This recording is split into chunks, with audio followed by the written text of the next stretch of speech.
मी एकदा ना एकच गोष्ट म्हणून सांगतो. मी एकदा स्वित्झर्लंडला गेलो होतो आणि स्वित्झर्लंडला गेल्यावरती मी तो देश पाहत होतो आणि तो देश सगळ्या काय गाड्या फिरत आहेत, सगळ्यांकडे उत्तम नोकऱ्या आहेत, सगळे सुंदर रस्ते आहेत, उत्तम निसर्ग आहे, सगळं सगळं व्यवस्थित छान.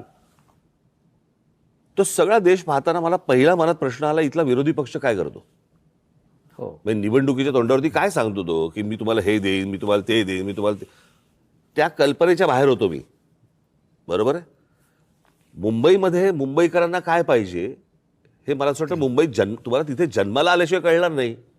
बाहेर येऊन ज्यावेळेला तुम्ही ती एखादी गोष्ट बघता, शहर बघता किंवा एखादा देश बघता ना, तुम्हाला समजणारच नाही तिथले प्रश्न काय ते.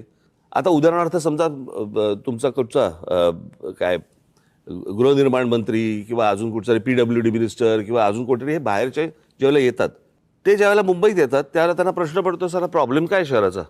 रस्ते आहेत, हॉस्पिटल आहेत, दिवे आहेत, शाळा आहेत, कॉलेजेस आहेत, पाणी आहे 24 तास.